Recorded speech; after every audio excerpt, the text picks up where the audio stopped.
Halo, Halo, gimana? dengan Apakah siapa? suaranya terdengar? Ya, Dengan kedengaran suaranya. Usman, saya umur 27. Siapa, sorry? Saya dengan Usman, Usman. Ya, umur gimana Usman? 27. Saya seorang ASN dan juga menjalankan bisnis vaping block.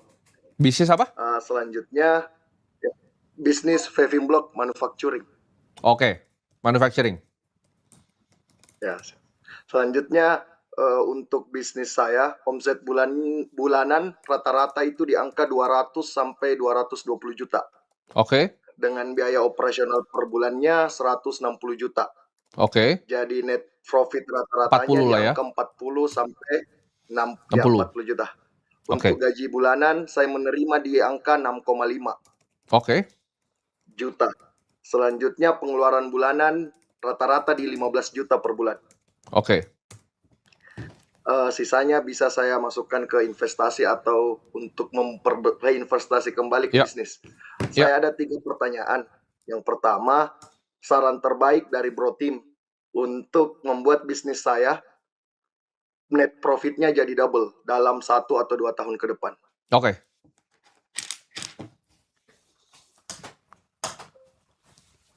Bisnisnya manufacturing di bidang apa tadi?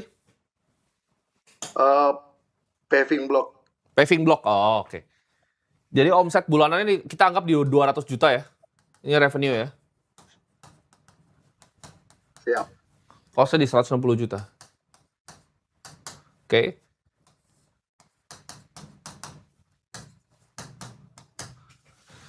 Dari angka sesimpel ini ya, cuman ada 2 faktor yang kita bisa lakukan di bisnis ya kan. Yang pertama ini dinaikin, yang kedua ini diturunin, betul? Siap, betul. Yang ini bisa diturunin nggak? 160 juta ini. Itu pertanyaan Tidak pertama, bisa. karena itu yang paling gampang dilakuin biasanya. Ada caranya nggak untuk bikin cost-nya lebih efisien dari segi operasionalnya? Setelah setahun saya lihat-lihat untuk bisnisnya sudah maksimal di situ, mentok di biaya kosnya. Mentok ya berarti ya? Ya, mentok. Revenue-nya kan tadi bisa dari 200 sampai 220. Apa yang bikin ini nggak bisa 300 juta? Mentoknya di bagian mana? Di pemasaran, Kenapa? di pemasaran, Oke. marketing, Jualannya kemana biasanya? Flow jualannya kemana?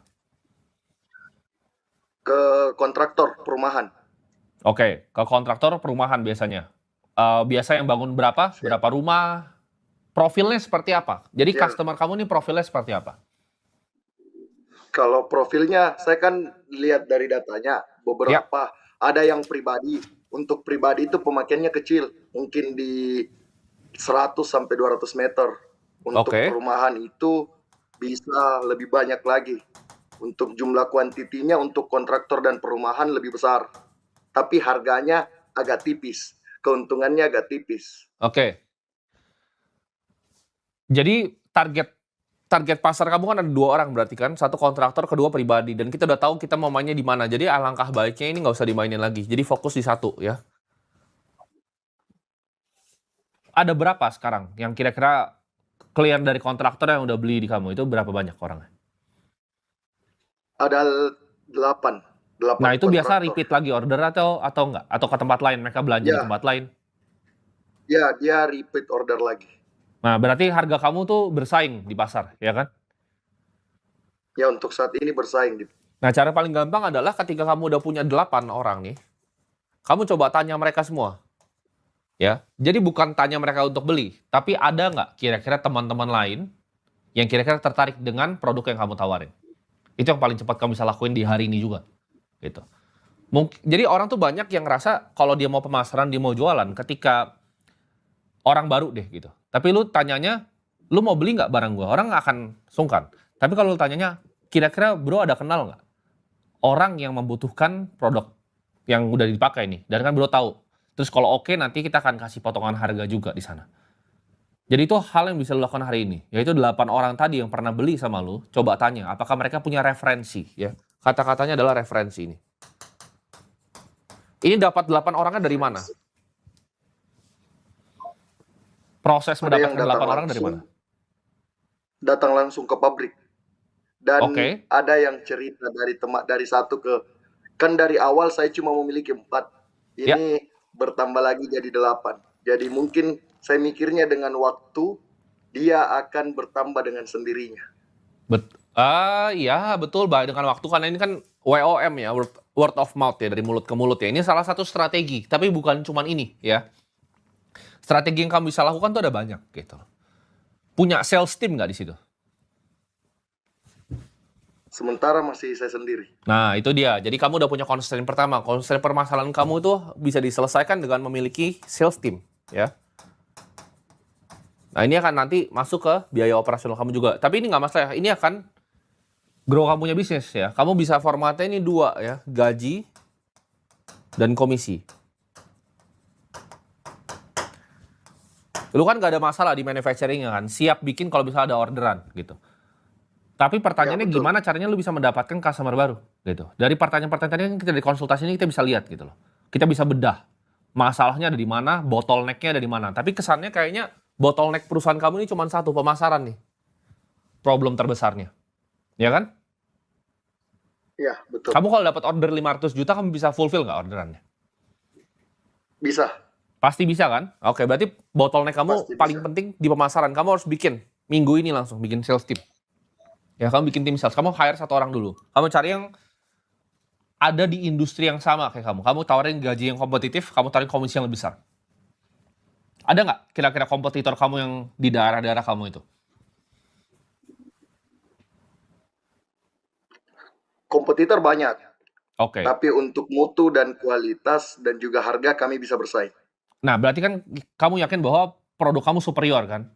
Nah, kompetitor itu pasti ada yang Ya, omsetnya lebih besar. Ada yang omsetnya at least 1 miliar nggak yang dekat kamu? ada. Nah, Mungkin 5 miliar ada. dia punya 5 miliar nih omset nih. Berarti dia punya sistem yang kamu nggak punya. Yaitu biasanya dia punya tim pemasaran lebih bagus. Karena kamu yakin produk kamu bisa bersaing. Betul? Jadi kamu coba approaching timnya mereka. Gitu. Kamu coba tawarin ya, pekerjaan ke timnya mereka.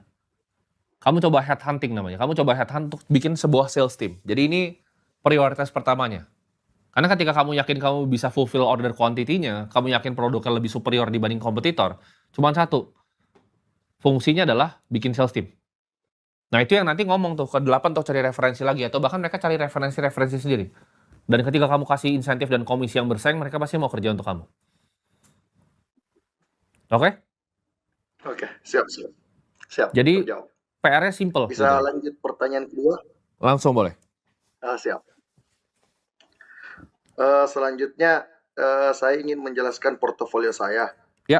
Saat ini saya memiliki di BBCA 340 juta. Ya.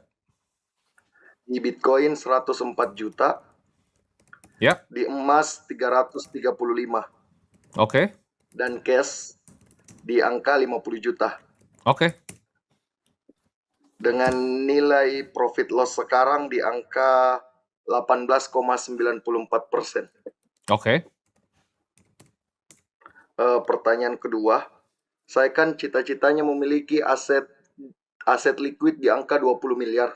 Oke. Tanpa memikirkan bisnis ataupun sebagainya, apakah bisa saya mencapai angka tersebut dengan hanya mengandalkan investasi? Oke, jawabannya adalah 2. Jawabannya bisa dan tidak bisa pada berbarengan ya. Ketika kamu bisa mendapat penghasilan,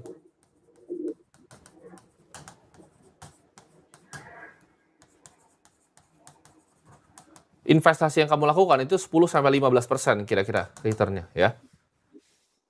Ini selalu gue ajarin di setiap kita konsultasi. Yang bisa dinaikin paling cepat itu adalah ini ya. Tadi kan kamu berarti punya total hampir sekitar, kita ngomong udah mau dekat-dekat 850-900 juta lah ya. Kita anggap di Ya, batas betul. rendah aja, kamu punya 800 juta ya portofolio.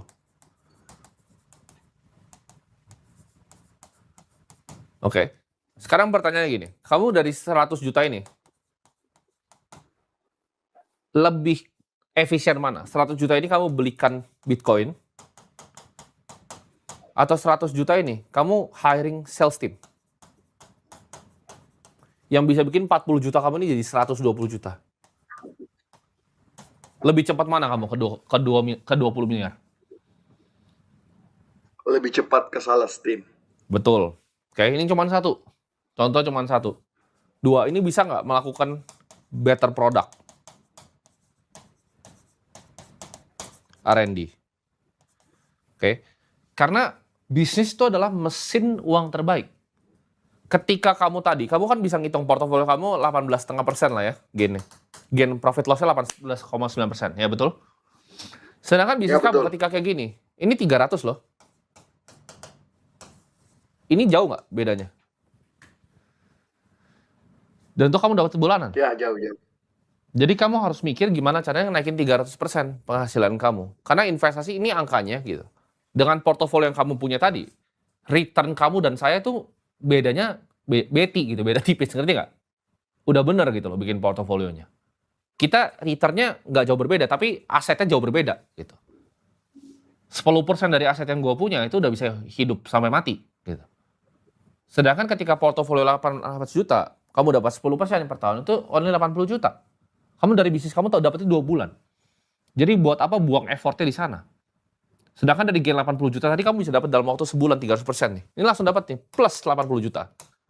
Dengan portofolio yang sama ya, 800 juta, kamu harus 10%, ya kan?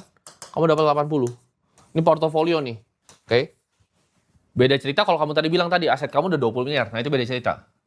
10% dari 20 miliar udah 2 miliar, udah mulai kerasa tuh, ya kan? Jadi kamu harus mikir gimana caranya ningkatin omsetnya bisnisnya. Karena tadi cost-nya udah nggak bisa di otak-atik gitu. Dan kamu udah coba selama setahun, memang susah gitu. Yang bisa dinaikin adalah angka revenue-nya. Revenue dari mana? Dari kamu punya tadi, kamu punya sales team yang bagus. Karena tadi kamu bilang kamu cuma kerjain sendiri. Berarti sistem di usaha kamu tuh ada yang kurang. Oke? Izin satu pertanyaan lagi Ya, mengenai boleh. ini dulu. Eh, untuk angka terbaik melakukan investasi yang tadi Bro bilang, ketika dia nilainya sudah tinggi, investasi itu sudah worth it. Angka terbaiknya menurut Bro Tim untuk mulai berpikir melakukan investasi itu berapa? Di angka berapa? Gini, angka investasi itu worth it ketika itu udah mirip-mirip nanti sama penghasilan kamu. Ya. Jadi jawabannya di angka yang kamu bilang tadi mungkin. Kalau kamu punya usaha omset ratusan juta, ya kamu harus arahin investasi kamu kalau bisa liquidnya ke 15 sampai 20 miliar. Tapi kalau kamu ngomong secara kasar gitu loh, pengeluaran kamu cuma sedikit, ya kamu cuma berapa? Kamu pengeluaran 15 juta kan? Ya, 15 kali 12 kali 25 berapa itu? 25. 4,5 miliar. Oke. Jadi 4,5 miliar kamu bisa cover penghasilan kamu gitu dengan 4% rule. Cuman itu kan nggak cukup gitu. Masa pensiun cuma pakai 15 juta? Ketika itu 20 miliar ya ini kali 3 berarti kamu bisa dapat bulanannya. Ya? Oh, siap. Siap. Izin Oke. satu pertanyaan terakhir, bisa? Ya, boleh terakhir ya. Nah, selanjutnya ini pribadi. Saya sendiri memiliki orang tua dan mertua yang lumayan cukup, berkecukupan. Dengan catatan mereka hanya kerja. Untuk sisi investasinya, mereka mainnya lebih besar ke tanah atau Oke. sawah dan aset properti lainnya. Ya.